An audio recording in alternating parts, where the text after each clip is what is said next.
పరిశుద్ధుల యొక్క ప్రభావం తన మీద పడింది కాబట్టి తనలో ఉండే పాపం ఏమిటో వెలుగులకు వచ్చింది. ఈ దినాల్లో వాక్యం చెప్పే వాళ్ళకి ఎదురుగా కూర్చున్న వాళ్ళు పాపులుగా కనబడతారు. వాళ్ళు ఎవరైనా సరే నాకు కాదు, నాకు కనబడరట.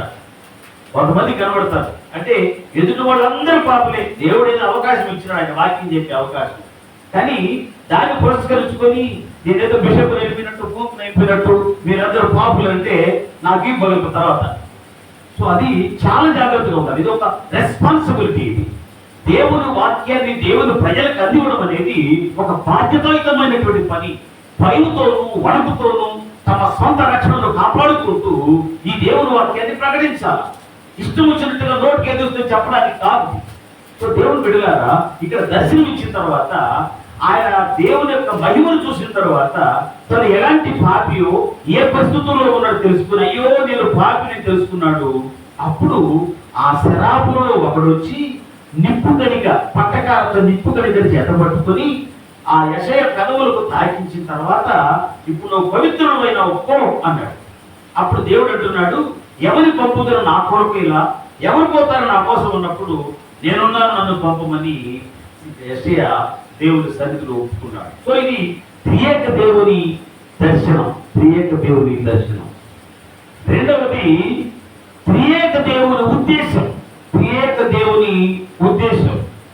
అపోస్తలుడైన పౌలు ఎఫెసీయులకు రాసిన పత్రిక 1వ అధ్యాయము 3 నుంచి 14 వచనాలు. ఏంటి త్రియేక దేవుని ఉద్దేశం? ఎందుకోసం ఆయన ఈ సృష్టించినాడు? ఎందుకు తన కుమారుని లోకానికి పంపినాడు? ఆయన ఉద్దేశం ఏంటంటే మనము ఆయనలో ఉన్నాం. అదే సమయంలో శరీరంలోనైతే ఇంకా భూమి మీద మనం ఉండి అదృశ్య లోకములో ఉన్నటువంటి దురాత్మలతో మనం పోరాడుతున్నాం ప్రతి నిత్యము కూడా.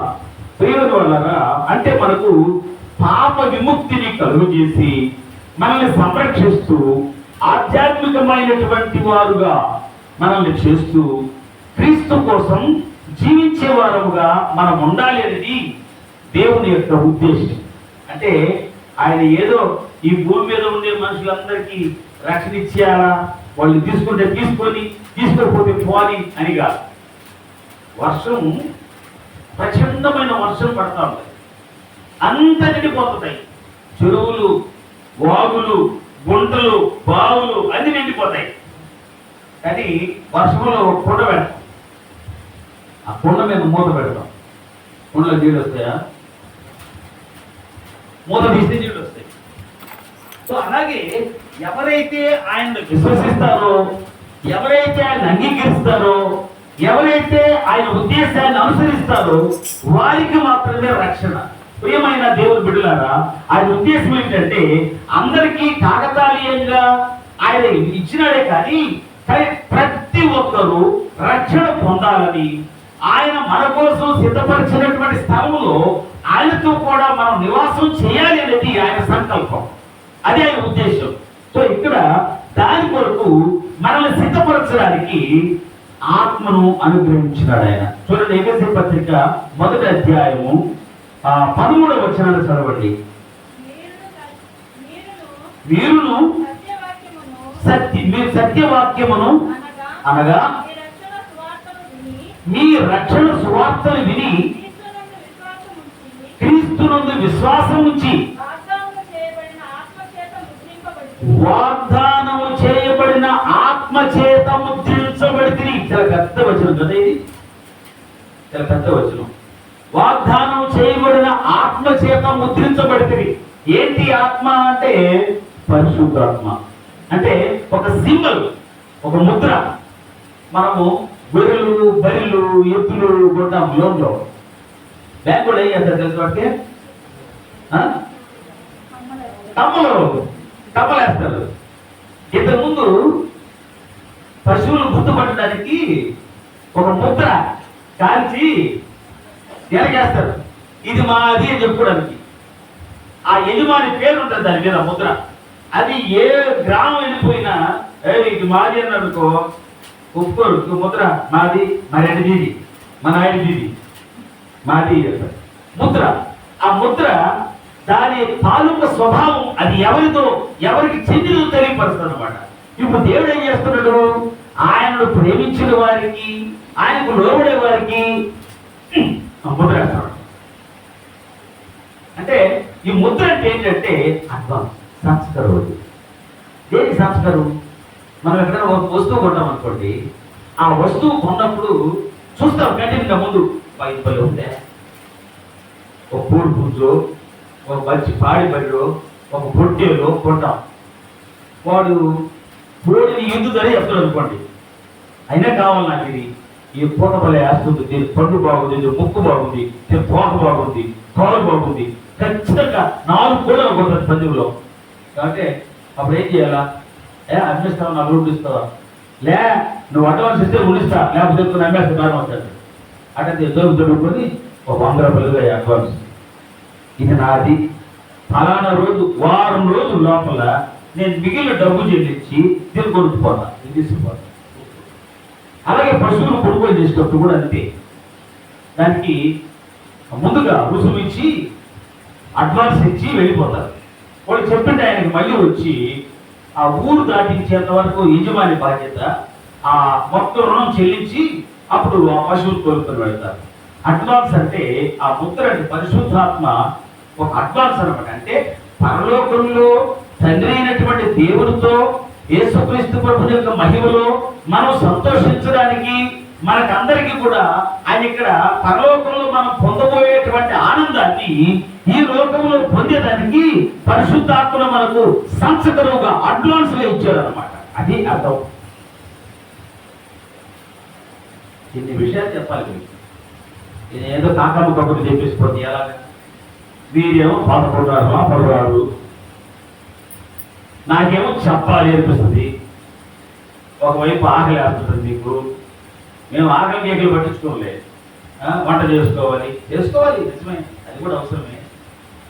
కానీ ఆదివారం మనం సద్వినియోగం చేసుకోవాలా?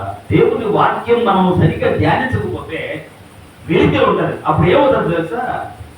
ఎవరు ఏది చెప్తే, ఏ చెత్త చెబితే అదంతా నమ్ముతారు.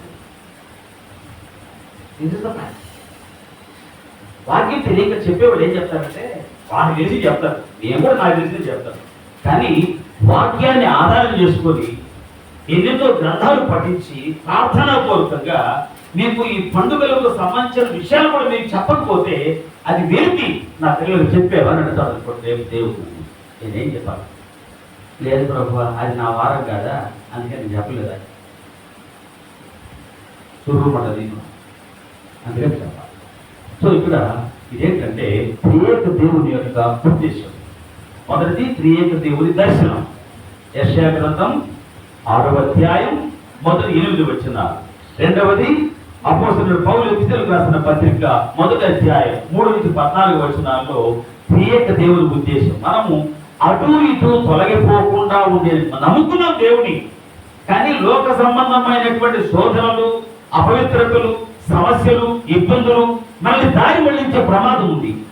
అంటే మనం ఆ గురి కోసమే కనిపెట్టి వెళుతూ ఉండగా అపవాది ఏం చేస్తాడు? అదేం లేదు, అంత రూపే వేస్తాడు, మన దారి మళ్ళిస్తాడు. సో అలా మళ్ళీపోనివ్వకుండా మనల్ని తన పరిశుద్ధాత్మ చేత ముద్రించి రేపును మరణానంతరం ప్రభు సాన్నిధ్యంలో ఆయనతో కూడా పొందుకోబోయేటువంటి ఆ అనుభవంలో ముందుగా ఇక్కడ ఆస్వాదించేదానికి పరిశుద్ధాత్మ సంస్కారంగా ఇచ్చాడు. అదే ఉద్దేశం. కొంతమంది ఏం చేస్తారంటే పరిశుద్ధాత్మ అంటే ఏంటి అంటే గట్టిగా కేకలేసి తప్పట్టుకుంటే అది పరిశుద్ధాత్మ. అది అలా చేయడం పరిశుద్ధాత్మ లక్షణం కాదు. ఒక తెలియనటువంటి పారవస్యం. ఆ పరిశుద్ధాత్మ ఒక వ్యక్తిని ఆవహించినప్పుడు అది తను కంట్రోల్ చేసుకునే స్వభావాన్ని కూడా ఇస్తాడు. వాళ్ళు అన్య భాషలో మాట్లాడారు. మీరు తర్వాత చదవండి ఆ పెంతెకొస్తు పండుగ గురించి. అపోస్తలుల కార్యములు 2వ అధ్యాయంలో ఉన్నది ఎంత కూడా. ఆ పెంతెకొస్తు పండుగ దినాన పరిశుద్ధాత్మ వారి మీదకి ఒక్కొక్కరి మీద రాగా వారి అన్య భాషలో మాట్లాడినారు. ఏంటి తెలుసు అన్య భాషలో మాట్లాడాలంటే యేసుక్రీస్తు ప్రభు యొక్క శిష్యులు విభిన్న ప్రాంతాల నుంచి ఎందుకు కాబడ్డారు. ఇప్పుడు మనం ఆంధ్ర వాళ్ళే కదా, మన రాష్ట్రం ఎన్ని జిల్లాలు? 10 జిల్లాలు. 26లే అప్పుడు 26 జిల్లాలు. సరే 13 అనుకుందాం. మన నెల్లూరు జిల్లా. చిత్తూరు జిల్లా వాడి భాష మీరు బాగా అర్థం అవుతా చెప్పండి. అర్థం కాదు. వాడి దాకా వస్తే నేను కూర్చునే అంటాడు, తెలుగే మాట్లాడతాడు. అర్థం కాదు. విశాఖపట్నం, విజయనగరం, అయ్యి బాబాయ్ ఏంటంటే